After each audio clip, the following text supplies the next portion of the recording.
ಎರಡು ವಿಚಾರನ ನಾನು ನನ್ನ ಇಲಾಖೆಯಿಂದ ಎರಡು ವಿಚಾರಗಳ ಬಗ್ಗೆ ನಾನು ಮಾತಾಡಲಿಕ್ಕೆ ಇಷ್ಟಪಡ್ತೀನಿ. ಒಂದು PUC ರಿಸಲ್ಟ್ ಆದಮೇಲೆ ನಾವೆಲ್ಲ ಭೇಟಿ ಮಾಡಿದ ಮೇಲೆ ತಮಗೆಲ್ಲ ಅವತ್ತು ಎಷ್ಟು % ಬಂತು ಏನು ಮತ್ತು ಯಾವ ರೀತಿ ನಾವು ಸೆಕೆಂಡ್ ಆ್ಯಂಡ್ ಥರ್ಡ್ ಎಕ್ಸಾಮು ನಾವು ಕಂಡಕ್ಟ್ ಮಾಡ್ತೀವಿ ಅಂತ. ಮತ್ತು ಇನ್ನೊಂದು 1ನೇ ಕ್ಲಾಸಿಗೆ ಫಸ್ಟ್ ಸ್ಟ್ಯಾಂಡರ್ಡಿಗೆ ಏಜ್ ರಿಲ್ಯಾಕ್ಸೇಷನ್ದು ವಿಚಾರದ ಬಗ್ಗೆ ನಾನು ಆ ಸತಿನೂ ಕೂಡ ನಾನು ಹೇಳಿದ್ದೆ. ಸೊ ಅದರೊಳಗೆ ಸ್ವಲ್ಪ ಗೊಂದಲನೂ ಆಯಿತು. ತಮಗೆಲ್ಲ ಗೊತ್ತಿದೆ, ನೀವೆಲ್ಲ ಸ್ನೇಹಿತರು ಮನೆಗೂ ಕೂಡ ಬಂದಿದ್ರಿ. ಆ ಎಪಿಸೋಡ್ನ ನಾನೇನು ಜಾಸ್ತಿ ಹೇಳೋದಕ್ಕೆ ಹೋಗೋದಿಲ್ಲ. But I have to run my business, I have a duty. ನನ್ನ ರೆಸ್ಪಾನ್ಸಿಬಿಲಿಟಿ ನನಗೆ ಏನು ಅಂತ ನಂಗೆ ಚೆನ್ನಾಗಿ ಗೊತ್ತಿದೆ. ಯಾವುದಕ್ಕೂ ಇದು ಮಾಡೋದಕ್ಕಾಗೋದಿಲ್ಲ. ನಾವೊಂದು ರೂಲ್ಸ್ನ ಅಮೆಂಡ್ಮೆಂಟ್ ಮಾಡಿ ಏನೋ ಒಂದು ಕಾನೂನು ತಂದಾಗ ಅದು ಎಲ್ಲರಿಗೂ ಸರಿಯಾಗಬೇಕು. ನ್ಯೂನತೆಗಳು ನನ್ನಿಂದ ಕ್ರಿಯೇಟ್ ಆಗೋದಿಲ್ಲ. ಪಾಸ್ಟ್ ಆಗಿತ್ತು ಅಂದರೆ ಸರಿ ಮಾಡೋದಕ್ಕೆ ನಾನು ಇಲ್ಲಿರೋದ್ರಿಂದ.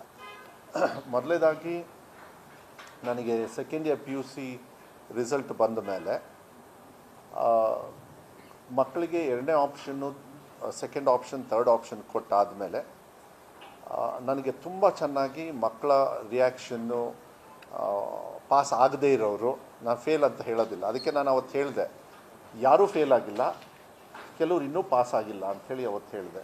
ಇವತ್ತು ಕೂಡ ಅದೇ ಮಾತು ಮೇಲೆ ಸೊ ಅವರಿಗೆ ಪಾಸ್ ಆಗಲಿಕ್ಕೆ ಅವರಿಗೆ ಅವಕಾಶಗಳನ್ನು ಸೆಕೆಂಡು ಥರ್ಡು ಎಕ್ಸಾಮು ಕೊಟ್ಟಿರೋದ್ರಿಂದ ಎನ್ರೋಲ್ಮೆಂಟ್ ನಾನು 1 ವೀಕ್ ಆಯ್ತಲ್ಲ ನಾವೆಲ್ಲ ಭೇಟಿ ಮಾಡಿ 1 ವೀಕಲ್ಲೇ ಸುಮಾರು 1,40,000 ಸ್ಟೇಟ್ ಸಬ್ಜೆಕ್ಟಿಗೆ ಹೋಗಿ 1,69,000 ಅಂದರೆ 1,70,000 ಮಕ್ಕಳು ಫೇಲ್ ಆಗಿರಲ್ಲಿ ಈಗ ಎನ್ರೋಲ್ಮೆಂಟ್ ಇವತ್ತಿಗೆ ಅಂದರೆ ನಿನ್ನೆ ಸಾಯಂಕಾಲಕ್ಕೆ ಆಗಿರೋದು 1,56,000 ಮಕ್ಕಳು ಆಗಲೇ ಎನ್ರೋಲ್ಮೆಂಟು ಆಗಿದ್ದಾರೆ.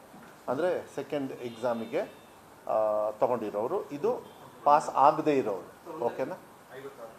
1,70,000 ಮಕ್ಕಳು ಫೇಲ್ ಅಂತ ತಗೊಳ್ಳಿ. ಅದು ನಾನು ಒಂದು 700 ಜಾಸ್ತಿ ಹೇಳಿದ್ದೀನಿ. 1,70,000ರಲ್ಲಿ 1,57,000 ಮಕ್ಕಳು ಎನ್ರೋಲ್ಮೆಂಟು ಪಾಸ್ ಆಗದೇ ಇರೋರು ತೊಗೊಂಡಿದ್ದಾರೆ. ಯಾರು ಇಂಪ್ರೂವ್ಮೆಂಟ್ ಮಾಡ್ಕೊಳ್ಬೇಕು ಅವರು ಈ ಸತಿ ಸುಮಾರು 70,000. ಸೊ ಅಂದರೆ ಯಾಕೆ 70,000 ತೊಗೊಂಡ್ರು ಅಂದರೆ ತಾವು ನೋಡಿದ್ರಿ CET ಅವರು ಮುಂದೆ ಹಾಕಿದ್ರು. ಅವರು ನಮಗೋಸ್ಕರನೇ CETನ 2ನೇ ಎಕ್ಸಾಮಲ್ಲಿ ಪಾಸಾಗಿ ಅವ್ರು CETಗೆ ಎಕ್ಸಾಮ್ ರಿಸಲ್ಟ್ ಬರುತ್ತಲ್ಲ ಮುಂದಿನ ತಿಂಗಳು, ಅವರು 20ನೇ ತಾರೀಕು ರಿಸಲ್ಟ್ ಬರುತ್ತೆ, ನಮ್ಮದು 18ನೇ ತಾರೀಕಿಗೆ ಈ ರಿಸಲ್ಟ್ ಬರುತ್ತೆ. So that they can go for higher ಸ್ಟಡೀಸಿಗೆ.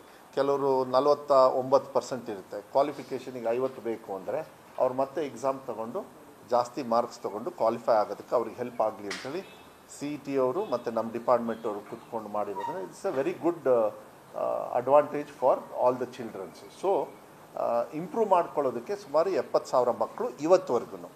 ನಾಳೆ ಲಾಸ್ಟ್ ಡೇ ಇದೆ for taking up the exam. ನಾಳೆ ಲಾಸ್ಟ್ ಇರೋದ್ರಿಂದ ನಾಳೆ ಸಾಯಂಕಾಲದೊಳಗೆ ಇನ್ನೂ ಎಷ್ಟು ಇಂಪ್ರೂವ್ ಆಗುತ್ತೆ ನೋಡೋಣ.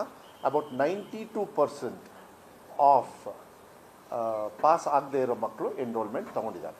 ಅವ್ರು ತೊಗೊಂಡಿಲ್ಲ ಅಂದ್ರೂ ಎಕ್ಸಾಮ್ ಭಾಳ ಹತ್ತಿರ ಇರೋದ್ರಿಂದ they can still take third exam also litre.